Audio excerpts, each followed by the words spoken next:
अस्सलाम वालेकुम सर। उम्मीद करता हूँ आप खैरियत से होंगे। फ़र्स्ट ऑफ़ ऑल मैं ये कहना चाहूँगा कि मुझे आज तक ज़िंदगी में जो कुछ भी मिला है, उसकी रीज़न मेरी अपनी डेडिकेटेड एफ़र्ट या हार्ड वर्क ऐसा कुछ भी नहीं है, बल्कि वो मेरे परवरदिगार की मुझ पर अता है। मैं जानता हूँ कि मुझ में इतनी हिम्मत नहीं कि मैं अपनी ज़िंदगी को खुशगवार बना सकूँ, बल्कि ये मेरे खुदा की करम नवाज़ी रही है मुझ पर। और आइंदा भी अगर मुझे कोई चीज़ भी अच्छी मिलेगी अपनी ज़िंदगी में, तो वो चीज़ मेरे खुदा की तरफ से मुझे दी जाएगी। मेरा उसमें कोई कमाल नहीं होगा। And secondly, if I talk about the recommendation of ISSP, तो उसमें भी सर मेरी अपनी एफ़र्ट्स और हार्ड वर्क मुझे कहीं नज़र नहीं आता, बल्कि मेरी रिकमेंडेशन की वजह आपकी टीचिंग्स और आपकी गाइडेंस थी। Coming over to the experience of ISSP, तो मेरे नज़दीक एक्सपीरियंस ऑफ आईएसएसपी से ज़्यादा इम्पोर्टेंट आपका एक्सपीरियंस ऑफ द एकेडमी है। आपको पता चल जाता है कि एकेडमी में ये लड़का रेकमेंड होगा और ये लड़का नहीं होगा। और व्हेन आई वाज़ देयर, तो मुझे आपकी आंखों में वो कॉन्फिडेंस नज़र आता था मेरी ज़ात के लिए कि नादिर ही रेकमेंड हो जाएगा। और मेरे बाकी जितने भी कोलीग्स थे, उनको भी यही कॉन्फिडेंस था मुझ पे। इन द आईसीएस भी इवन मुझे पहले रोज़ ही मेरे पास 3-4 लड़के आए थे। उन्होंने मुझे कहा था कि भाई आप रेकमेंड हो जाएँगे। तो आईएसएसबी में आप रेकमेंड हों या ना हों, इसका फ़ैसला आईएसएसबी में नहीं होता, बल्कि ये डिसीजन एकेडमी में ही ले लिया जाता है कि आप रेकमेंड होंगे या नहीं होंगे। इस अ, बात का मतलब और मकसद ये है कि आप एकेडमी में किस तरह अपने आप को ट्रेन करते हैं। आप एकेडमी में अपनी रूटीन को किस तरह सेट करते हैं कि वो इस तरह अलाइन हो जाए आपके एम के साथ कि आप अपने टारगेट को हिट कर सकें। That is the recommendation. I remember when I was in the academy, तो I was the only person के जो आपकी हर कमांड को फॉलो करता था। बाकी सब लड़के आते थे, आप उन्हें लेक्चर देते थे, वो लेक्चर में अगर कोई चीज़ अच्छी लगती थी तो नोट कर लेते थे और अगले दिन आते थे, वही लेक्चर लेते थे, कोई काम करते थे तो बस चले जाते थे। जबकि मैं आता था, मैं आपने एक मर्तबा कहा था कि न्यूज़पेपर पढ़ना स्टार्ट कर दें, तो मैंने सर न्यूज़पेपर्स पढ़ना स्टार्ट कर दिए थे and that helped me a lot. मेरे वोकैबुलरी को काफ़ी अच्छा किया उन न्यूज़पेपर्स ने। मुझे डिफरेंट आइडियाज़ मिले डिफरेंट आर्टिकल्स में से, B it women empowerment, justice, terrorism etcetera. इस तरह के बहुत सारे टॉपिक्स में से बहुत सारा कॉन्टेक्स्ट मुझे मिला था न्यूज़पेपर से। फिर आपने कहा कि आप लड़के बैठ जाया करें किसी जगह पर और ग्रुप डिस्कशन किया करें, बजाय इनके कि आप फ़ुज़ूल बातें करें। एक लड़का आए बोर्ड पर आकर प्रेजेंटेशन दे या फिर लेक्चरेट दे। So I was the only person in my whole course के जो वॉलंटियर करता था। आपके आने से कुछ देर पहले जितने लड़के होते थे, मैं उन सबको लेकर बैठ जाता था और एक ग्रुप डिस्कशन करता था डिफरेंट टॉपिक्स पर कि जो आपने व्हाट्सएप पर सेंड किए होते थे। मैं खुद जाता था रोस्टम पर और जो न्यूज़पेपर मैं पढ़ता था उसकी एक्सप्लेनेशन देता था रोस्टम पे जाके। फिर मैं कहता था कि रैंडमली मुझे कोई भी टॉपिक दें, मैं उस टॉपिक पर प्रेजेंटेशन देता था, लेक्चरेट देता था। So these were the efforts from my side कि मैं सिर्फ आपकी कमांड को सुनता नहीं था, बल्कि मैं उसको उनके लिटरल मीनिंग्स को समझता था और उसको इम्प्लीमेंट करता था। और in most of the cases fault यहीं पर मिलती है कि लड़के बस आते हैं, लेक्चर सुनते हैं, वापस चले जाते हैं, कोई एफ़र्ट नहीं करते। हालाँकि अगर कुरान पाक में भी इरशाद है कि इंसान के लिए वही कुछ है जिसके लिए वो मेहनत करता है। तो अगर आप मेहनत कर रहे हैं किसी चीज़ के लिए इन द राइट डायरेक्शन, तो उसका आपको अजर ज़रूर मिलता है।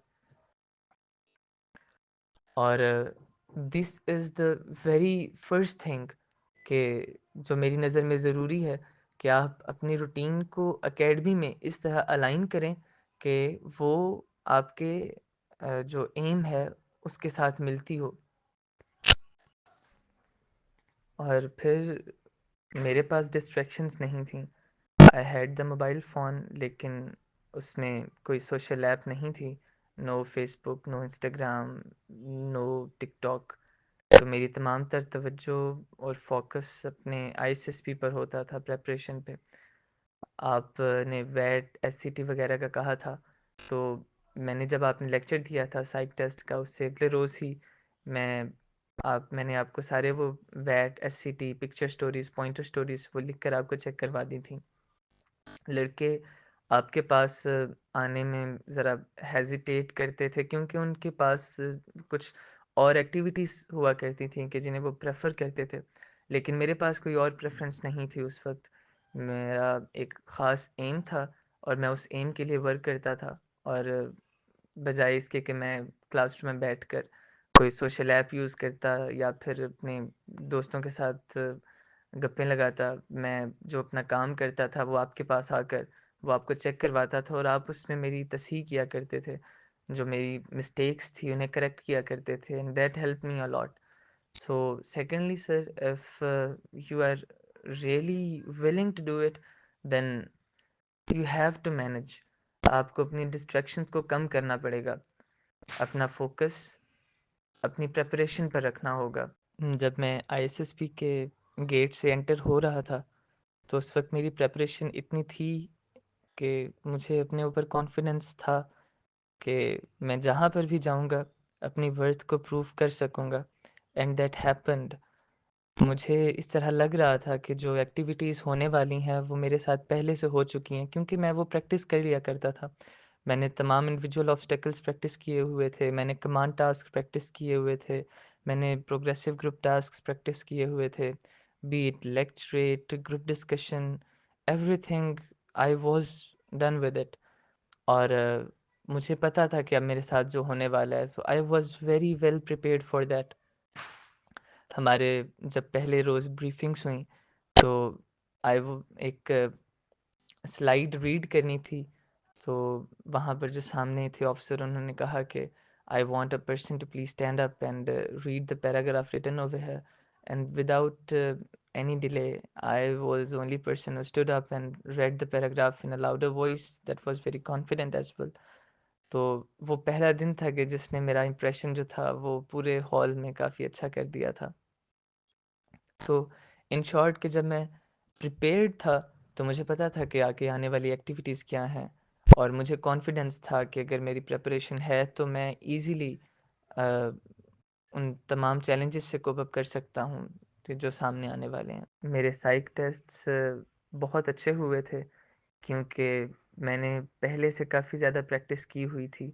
वैट के मैंने 500 से ज़्यादा वर्ड्स लिखे हुए थे, सोच समझ कर सेंटेंसेस बनाए थे अपनी प्रेपरेशन के दौरान, एससीटीज़ लिखे हुए थे। पिक्चर स्टोरीज़, पॉइंटर स्टोरीज़ की अगर बात करूँ, तो दैट वाज़ द टाइम कि मैं किसी चीज़ को भी देखकर उस पर इन 5 टू 10 सेकंड्स में सोचकर उस पर एक बहुत अच्छी स्टोरी बना सकता था। और साइक टेस्ट के आखिर पर जो ऐसे लिखना था, तो उस ऐसे के लिए मेरे पास नॉलेज काफ़ी ज़्यादा था। 4 पेजेस थे जो मैंने 4 पेजेस फिल कर लिए थे, और अभी भी मेरे पास कंटेंट था जो मैं लिख पाता। और द रीज़न वाज़ कि वो आर्टिकल्स जो मैंने पढ़े थे, वो गूगल पे जाके जो मैंने आर्टिकल्स स्टडी किए थे, उनके उनसे मैंने जो नॉलेज लिया, राइट बिफोर आईएसएसपी के एक दिन पहले मैंने गूगल पे एक आर्टिकल पढ़ा था। वो मैंने एम्पावरमेंट का, स्पेसिफिकली रिगार्डिंग दी अफ़गानिस्तान। तो जो मेरे ऐसे का टॉपिक आया था वो भी अफ़गानिस्तान के मुतालिक था। तो उस आर्टिकल ने मुझे काफ़ी हेल्प किया अपने ऐसे में। तो जितने भी साइक टेस्ट थे वो मेरे काफ़ी अच्छे हो गए थे, क्योंकि मैंने पहले से उनकी प्रिपरेशन की हुई थी। Regarding the dressing, her occasion पर मुझे पता था कि मैंने कौन सा ड्रेस पहन कर जाना है, तो मैंने उसकी भी प्रिपरेशन पहले से की हुई थी। हमारे लेक्चरेट, सॉरी, ग्रुप डिस्कशन और इंटरव्यू, उसके लिए मैंने फॉर्मल अपने पैंट्स एंड शर्ट्स रखी थी, समर सीवीज़। तो वो मेरा काफ़ी अच्छा हुआ था। ग्रुप डिस्कशन में आई विल एक्सप्लेन के जो आपने इंस्ट्रक्शंस दी थी, अभी भी आप सर देते होंगे, अपने लड़कों को बताते होंगे, मैंने उन तमाम तरह इंस्ट्रक्शंस को फॉलो किया था। Eye contact, delivery, content, etcetera, specifically कि जो मेरे पर्टिनेंट पॉइंट्स थे, कि मैंने डिसएग्री किया था इन अ रिस्पेक्टेबल मैनर, और उस डिसएग्रीमेंट का मेरे पास एक बहुत वैलिड प्रूफ था। एक लड़के ने कहा कि Pakistan is a country, why doesn't it invest money in these kind of scenarios. तो उसको सर मैंने डिसएग्री किया कि how can we say that Pakistan is a rich country when we know that every new born baby has to pay a डेब्ट of 0.15 million to IMF। so that was a strong reason for that। And then मैंने sir कुछ शेर कहे थे कि brain drain का topic था, और उस पे मैंने कहा था कि the one more reason of brain drain is the charming and fascinating environment of the Europe, as the great observer Iqbal says, इलाज आतिश रूमी के सोज में है तेरा, तेरी खिरत पे है तारी फिरंगियों का फसूं, फिर दोस्त जो तेरा है किसी ने नहीं देखा, अफरंग का हर कुरिया है फिर दोस्त की मानंद। Then this was the point कि जब डिप्टी प्रेसिडेंट ने कॉल ऑफ कर दी थी ग्रुप डिस्कशन, इसी तरह से लेक्चरेट में भी I had valid reasons to justify my points.